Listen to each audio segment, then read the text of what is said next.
사도행전 10장 34절에서 48절까지 말씀입니다. 베드로가 입을 열어 말하되 내가 참으로 하나님은 사람의 외모를 보지 아니하시고 각 나라 중에 하나님을 경외하며 의를 행하는 사람은 다 받으시는 줄 깨달았도다.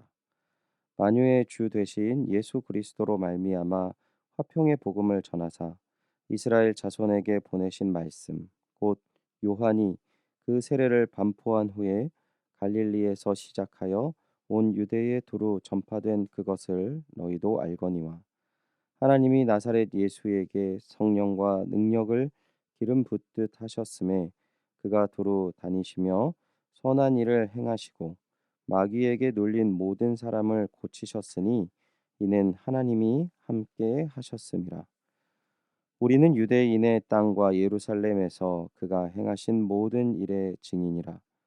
그를 그들이 나무에 달아 죽였으나 하나님이 사흘 만에 다시 살리사 나타내시되 모든 백성에게 하신 것이 아니요 오직 미리 택하신 증인 곧 죽은 자 가운데서 부활하신 후 그를 모시고 음식을 먹은 우리에게 하신 것이라.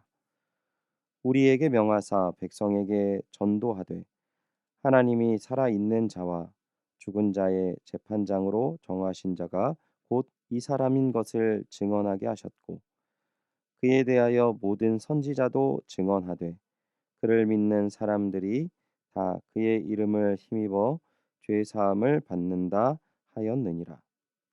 베드로가 이 말을 할 때에 성령이 말씀 듣는 모든 사람에게 내려오시니 베드로와 함께 온 할례 받은 신자들이 이방인들에게도 성령 부어 주심으로 말미암아 놀라니 이는 방언을 말하며 하나님 높임을 들음이로라. 이에 베드로가 이르되 이 사람들이 우리와 같이 성령을 받았으니 누가 능히 물로 세례 베품을 금하리요 하고 명하여 예수 그리스도의 이름으로 세례를 베풀라 하니라. 그들이 베드로에게 며칠 더 머물기를 청하니라. 아멘. 성령님의 임재에는 차별이 없다라는 제목으로 하나님의 말씀 전하겠습니다. 오늘 본문은 지난 시간 내용을 참고하시면 더 이해가 빠를 것 같습니다. 고넬료의 설명을 충분히 듣고 난 베드로가 이제 모든 의아함을 풀게 되었습니다. 자신에게 나타났던 세 번의 환상은 결국 하나님은 유대인뿐만 아니라 각 나라 모든 사람을 받으시는 분임을 보여주신 것입니다. 하나님은 절대로 유대인이나 이방인이라는 겉모습으로 사람을 차별하고 외면하는 분이 아니라는 것이죠. 이제 하나님의 뜻을 이해한 베드로는 예수님께서 성령과 능력으로 사역하시고 죽으시고 부활하시고 그 이름을 힘입어 죄사함을 받게 하시는 분임을 선포합니다. 이러한 내용이 우리가 글로 읽고 이해하기는 어렵지 않습니다. 하지만 실제 이러한 일을 우리가 감당하기는 쉽지가 않습니다. 문화가 다르고 언어가 다르고 사람이 다르고 이 날씨 기후가 다른 상황에서는 서로 이해하기가 쉽지 않습니다.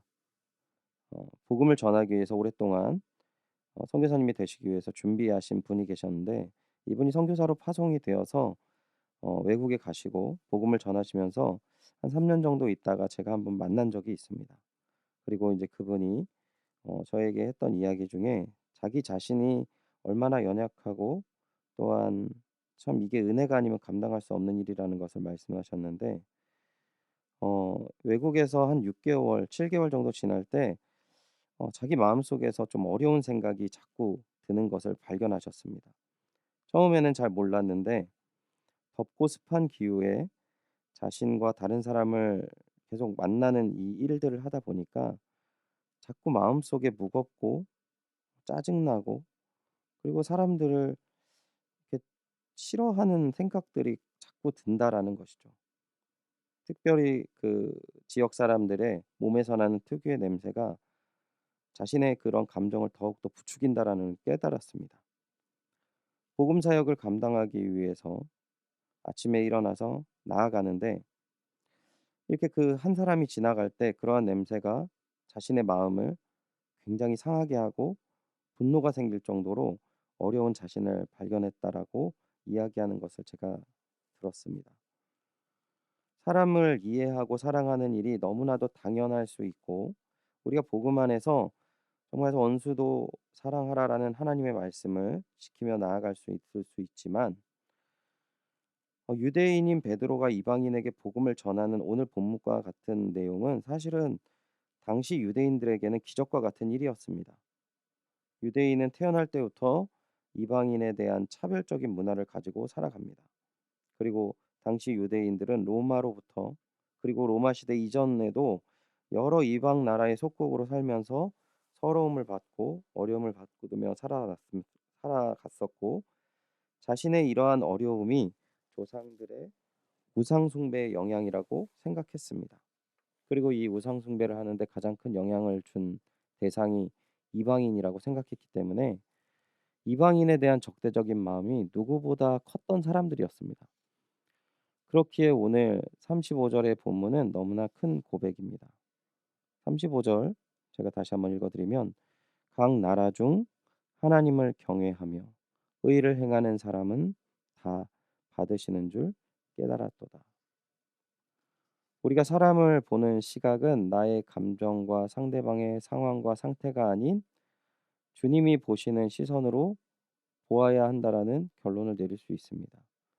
하나님의 계획과 그분의 결정이 나의 판단과 마음보다 중요한 것이죠.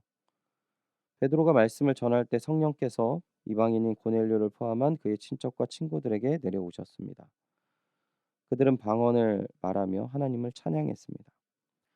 베드로는 사마리아 사람들을 위해서 성령 받기를 기도했고 기도의 응답으로 사마리아 사람들이 성령 받는 것을 경험한 적이 있습니다.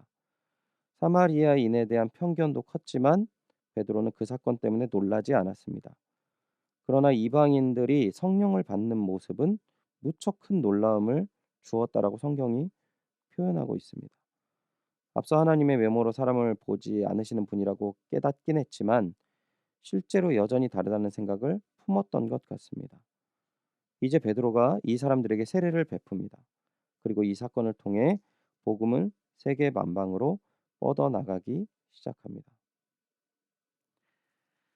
우리가 오늘 본문을 생각해 볼 때 한 사람이 나의 생각과 문화를 뛰어넘을 때 하나님의 큰 일들이 이루어지는 부분들을 성경은 이야기하고 있다라는 것이죠.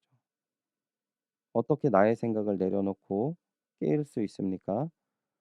주님의 뜻에 순복하고 하나님의 뜻에 늘 그 자신의 몸을 몸부림치며 순복하는 연습을 해 나아갈 때 이 모습이 가능하다라는 것입니다. 오늘 우리에게 이해되지 않는 상황과 모습들이 나의 주변에 있는 그것으로 인해 마음이 어렵고 주님의 뜻을 이해할 수 없는 상황이 있을 수 있습니다. 하지만 하나님께서는 우리에게 충분히 이해하고 감당할 수 있는 가장 좋은 길을 주시는 하나님이심을 믿으시기 바랍니다. 말씀을 의지하시고 주님이 부어주시고 깨닫게 하시는 믿음의 길을 힘있게 걸어가시기를 소원합니다. 우리가 우리 안에 있는 하나님 앞에 나아가야 될 그 길이 무엇인지를 분명히 알고 순복할 때 분명히 하나님께서는 오늘 큰 하나님의 일을 이루실 것이고 우리 연희교회를 통해서 하나님의 그 풍성한 일들을 힘있게 이루실 줄 믿습니다. 다 함께 기도하겠습니다. 하나님, 오늘 이방인 고넬료 가정에 하나님의 복음의 말씀이 전해졌고 또한 이들이 그 복음의 말씀에 순복하며 또한 베드로가 기도하였을 때 성령이 임재하는 귀한 사건을 오늘 우리에게 보여주셨습니다.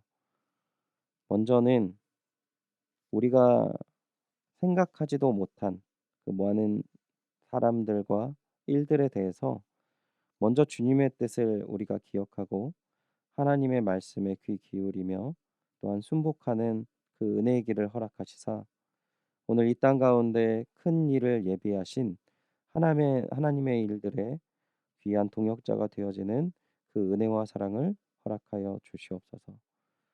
저희들이 아직 바라보지 못하고 저희들 안에 있는 작은 상자 속에서 아직도 벗어나지 못함을 고백합니다. 주님 용서하여 주시옵고 깨닫게 하여 주시옵소서. 순복하게 하시옵고 하나님의 풍성한 일들을 우리가 함께 감당하는 주님의 동역자 되게 하여 주시옵소서. 허락하시고 이루실 주님의 은혜와 사랑에 감사드리며 예수님의 이름으로 기도드리옵나이다. 아멘. 이 시간 말씀을 기억하시면서 주님의 뜻을 먼저 생각하고 순복하는 주님의 종 되게 하여 주시옵소서. 기도해 주시기 바랍니다. 담임 목사님 청빙이 진행되는 과정 속에 있습니다. 담임 목사님 청빙을 위해서 기도해 주시기 바랍니다. 연희교회가 십자가에서 죽으신 주님의 은혜에 감격하여 힘있게 믿음의 길을 걸어갈 수 있도록 이끄시는 우리 목회자를 모실 수 있도록 담임 목사님 청빙 가운데 모든 성도들이 마음의 하나가 되고 기도에 지치지 않으며 경건 생활에 충실한 성도들이 될 수 있도록 청빙위원들에게 분별력을 주시고 사람의 생각과 방법이 아닌 오직 주님의 뜻과 방법으로 준비된 목회자를 모실 수 있도록 기도해 주시기 바랍니다. 코로나19의 조속적인 종식과 교회와 모든 성도의 안전을 위해서 기도해 주시고요. 오늘은 인터서브 국제본부에서 수고하시는 이찬우 송영희 선교사님의 사역과 가정을 위해서 기도해 주시기 바랍니다. 그리고 우리 김성희 이 집사님 혈액암으로 오랫동안 치료를 받고 가신 가운데 있습니다. 우리 집사님 지치지 않고 이 어려운 치료를 잘 이겨내시고 또한 건강하게 믿음 생활하실 수 있도록 기도해 주시기 바랍니다. 샬롬. 하나님의 풍성한 은혜와 사랑이 연희교회 모든 성도분들께 가득하길 기도합니다.